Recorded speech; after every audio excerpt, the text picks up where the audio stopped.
শাহরিন অবাক না হয়ে পারল না। শাহরিনের সব ব্যবহার তার কাছে রহস্যময় লাগে। এই তো একটু আগেই মেয়েটা কে জানে মেরে ফেলতে চাইছিল, আর এখন এত ভালোবাসা উথলে পড়ছে যে একটা বাজে কথাও শুনতে পারছে না। আজব। একটু আগে আপনি নিজেই তো ওকে মেরে ফেলতে চাইছিলেন, আর এখন ভালোবাসা উতলে পড়ছে। শাওন শাওরিনের পেছন থেকে তুরের হাত ধরে টেনে নিজের দিকে নিয়ে এলো। মেয়েটার ভয়ার্থ বিড়াল ছানার মতো চেহারার দিকে তাকিয়ে আদুরে গলায় বলল, আপনাকে কে বলেছে আমি রক্তজবাকে খুন করতে চেয়েছি? আমি কেন শুধু শুধু ওনাকে খুন করতে চাইবো? কারণ আমি আপনার সত্যিটা জানতে পেরে গেছি, তাই আপনি চিরতরে আমার মুখ বন্ধ করে দিতে চেয়েছেন সায়ন। আপনি একটা খুনি। আমি কাউকে খুন করিনি অফিসার। আপনার তদন্তে কোথাও একটা বড় ভুল হয়েছে। নাটক শুরু করেছেন নাকি মিস্টার সায়ন? পরপর 4টা খুন তো আপনিই করেছেন। সায়ন তুরের দিকে তাকিয়ে মুচকি হাসলো, তারপর শাহরিনের দিকে তাকিয়ে দৃঢ় গলায় বলল, আমি কাউকে খুন করিনি অফিসার। আপনার তদন্তে কোথাও ভুল হয়েছে। অপরাধী অপরাধ করে সব সময় আমি অপরাধ করিনি এই কথাটাই বলে সায়ন। সামির পাশের রুম থেকে চেঁচিয়ে বলল, স্যার তাড়াতাড়ি এদিকে আসুন। সায়ন তুরকে ধরে নিয়ে যাচ্ছে। মেয়েটা একেবারে নেতিয়ে পড়েছে, গায়ের সাথে মিশে আছে। এই রুমটা ওটি রুমের মতো। রুমের মাঝের দিকে একটা বেড রাখা আছে, বেডের ওপর একটা লাশ। শাহরিন দেয়ালে একটা ঘুষি দিল। শিট, এতটা কাছে থেকেও লোকটাকে বাঁচাতে পারল না সে। এই বিভৎস লাশটা দেখেও ভাবান্তর হলো না সায়নের। সে এক দৃষ্টিতে রক্ত জবার দিকে তাকিয়ে আছে। তুর্কে প্রথমে অনেক স্ট্রং উইমেন ভেবেছিল সায়ন, কিন্তু মেয়েটার কাছাকাছি এসে বুঝলো নিজেকে যতটা স্ট্রং দেখায় আসলে ততটা স্ট্রং মেয়েটা নয়। তোর আর চোখে বিভৎস লাশটাকে দেখল। রক্তের সাদা চাদরটা লাল বর্ণ ধারণ করেছে। সেদিকে তাকিয়ে অবশিষ্ট শক্তিটাও চলে গেল তার। লোকটাকে মারার সময় পাশের রুমেই ছিল সে। চাইলেই নিজের আত্মরক্ষার কৌশলগুলো দিয়ে লোকটাকে বাঁচিয়ে নিতে পারত, কিন্তু ব্লাড ফোবিয়া আছে তুরের। রক্ত দেখলেই অসুস্থ হয়ে পড়ে সে, ঠিক যেমনটা এখন অসুস্থ হয়ে পড়েছে। শাহরিন রাগ সামলাতে না পেরে শাওনের নাক বরাবর একটা ঘুষি মারল, কিন্তু শাওনের নাক স্পর্শ করার আগেই হাতটা ধরে ফেলল শাওন। তার দৃষ্টি এখনও তুরের মুখে। শাহরিন চেঁচিয়ে বলল, তুই যত ভালো উদ্দেশ্য নিয়ে খুনগুলো করিস না কেন, আমার কাছে সব অপরাধীই সমান। আমি চেষ্টা করব তোর যেন সর্বোচ্চ শাস্তি হয়। মৃত্যুদণ্ড না হলেও সারা জীবন যেন জেলে পচে মরিস, সেই ব্যবস্থা আমি করব সায়ন। আমাকে আটকে রাখার মতো জেলে এখনো এই পুরো পৃথিবীতে তৈরি হয়নি অফিসার। শাহরিন শাওনের কাছ থেকে তুরকে ছাড়িয়ে নিতে চাইল, কিন্তু শাওন দিল না। তুরকে নিজে নিয়ে চলল। এত ঠান্ডা মস্তিষ্কের খুনিকে থানা পর্যন্ত নিয়ে যেতে পারবে কিনা সেই বিষয়ে সন্দিহান ছিল শাহরিন। তবে অবাক করা বিষয় হলো কোনো রকম ঝামেলা না করেই থানায় পৌঁছলো শাওন। এমনকি একটা বার পালানোর চেষ্টাও করেনি সে। শাওনের এমন ব্যবহার ভাবনায় ফেলে দিয়েছে শাহরিনকে। শাওনের চেহারা একটুও ভয়ের আভাস নেই, বরং সে এমনভাবে বসে আছে মনে হচ্ছে বড় কোনো অনুষ্ঠানের প্রধান অতিথি সে। রক্তজবা, বাংলাদেশে আমার দায়িত্ব শেষ। যে উদ্দেশ্য নিয়ে এদেশে মাটিতে পা রেখেছিলাম সেই উদ্দেশ্য সফল হয়েছে, তাই আমি নিজ বাসভূমিতেই ফিরে যাচ্ছি। যাওয়ার আগে আপনাকে একটা সত্য কথা জানিয়ে যেতে চাই। সেটা হলো আমি আপনাকে ভালোবাসি। কখনো যদি আমার জন্য কোনো কিছু অনুভব করেন তাহলে আমার কাছে চলে আসবেন, আমি অপেক্ষায় থাকব। চিরকুট পরে কপাল কুচকালো তোর। জুবান তার পাশেই দাঁড়িয়ে আছে। শাহরিন নিজের জন্য বরাদ্দকৃত চেয়ারে বসে আছে। তার মন আজ অত্যাধিক খারাপ। শাওনকে এত কিছুর পরও অ্যারেস্ট করে এনেও কোনো লাভ হয়নি। জাস্ট একটা ফোন কলের মাধ্যমে বুক ফুলিয়ে শাহরিনের সামনে দিয়েই হাঁটতে হাঁটতে চলে গিয়েছে সে। যাওয়ার আগে শাহরিনের একটা কথার জবাবও দেয়নি, শুধু এই চিরকুটটা রক্তজবাকে দিতে বলেছে।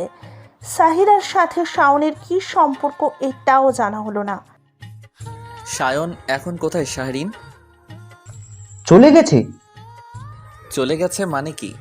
একটা সাইকো সিরিয়াল কিলারকে কিভাবে যেতে দিলে তুমি? একবার তো তুরকে কিডন্যাপ করেছিল সে, আবার যদি তুরের কোনো ক্ষতি করে দেয় আমি কোনো রিস্ক নিতে পারবো না। চুপ করুন তো জুব্বান। আপনারা আছেন এক মেয়ে নিয়ে আর আমার টেনশনটা বুঝতে পারছেন না। এই কেসটা সমাধান করতে কি না করেছি আমি, কিন্তু কেসটা সমাধান হয়েও হলো না। সায়নকে এখানে আনার পর ওর এমন নির্লিপ্ত ভাব দেখেই সন্দেহ হয়েছিল আমার সন্দেহকে প্রমাণ করে হেড অফিস থেকে কল এলো। কমিশনার সাহেব একটা কথাই বলল, সায়নকে যেন এই মুহূর্তে ছেড়ে দিই। আমার একটা কথাও শুনলেন না তিনি। আর এখন এই ইউনিফর্মের প্রতি ঘৃণা হচ্ছে। একসময় অনেক শ্রদ্ধা নিয়ে এই পোশাকটা গায়ে জড়িয়েছিলাম, শপথ করেছিলাম কখনো অন্যায়ের সাথে আপোষ করব না, কিন্তু এখন টাকার কাছে খুব সহজেই বিক্রি হয়ে যায় এই পোশাকটা। শাহরিন উঠে দাঁড়ালো, আবার বলল, সরি স্যার, বেশি বলে ফেলেছি। আপনার উডবিকে নিয়ে টেনশন করবেন না। সায়নের কথা শুনে মনে হচ্ছে সে দেশ ছেড়ে চলে গেছে। জোবান তুরকে নিয়ে থানা থেকে বেরিয়ে গেল। গাড়িতে বসে গাড়ি স্টার্ট দিল। তুরের দিকে না তাকিয়েই বলল, তোমাকে নিয়ে আমার অনেক টেনশন হয় রসগোল্লা। চলো না বিয়ে করে ফেলি, আমাদের ছোট্ট একটা সংসার থাকবে, 4-5টা আন্ডা বাচ্চা থাকবে, ওদের নিয়ে আমাদের ছোট সুখের সংসার হবে। জোবানের কথায় চোখ বড় বড় করে চাইল তুর, প্রায় চেঁচিয়ে বলল, 4-5টা বাচ্চা কাচ্চা থাকলে আবার ছোট পরিবার হয় কিভাবে জুবান? আর আমি আপনাকে কখনো বিয়েই করব না, তাই বাচ্চা কাচ্চার প্রশ্নই আসে না। জোবানের মনক ক্ষুণ্ণ হলো। কেন বিয়ে করবে না আমায়? কারণ আপনাকে বিয়ে করলে, আল্লাহ না করুক, বাচ্চারা যদি আপনার মতো নাম্বার 1 লুচ্চা হয়, তাহলে আপনি আর আপনার বাবা মিলেই দেশের অর্ধেক মেয়ের জীবন শেষ করে দিয়েছেন। আর ওরাও যদি বাপ দাদার মতো হয়, তাহলে পুরো বাংলাদেশ শেষ। বাবার নামে এতগুলো শুনে ভালো লাগলো না জোবানের। তারপর পরিস্থিতি অন্যদিকে ঘোরাতে মুখে হাসি ফুটিয়ে জিজ্ঞেস করলো, আমাকে তোমার কেমন লাগে রসগোল্লা? তোমাকে তো আমার রসগোল্লার মতো লাগে, তাই ভালোবেসে রসগোল্লা বলে ডাকি। তুমি নিজেও তো আমাকে ভালোবেসে কিছু ডাকতে পারো। জোবানের কথায় মুখ বাঁকালো তুর। আপনাকে আবার কেমন লাগবে? মনে পড়েছে, আপনাকে আমার আলুর মতো লাগে জুবান। তুরের কথায় জোবানের চেহারার কালো হয়ে গেল। অস্ফুট স্বরে বলল, আলু? এটা আবার কেমন নাম রসগোল্লা? আপনাকে দেখলে আমার শুধু আলুর কথাই মনে পড়ে, বুঝলেন?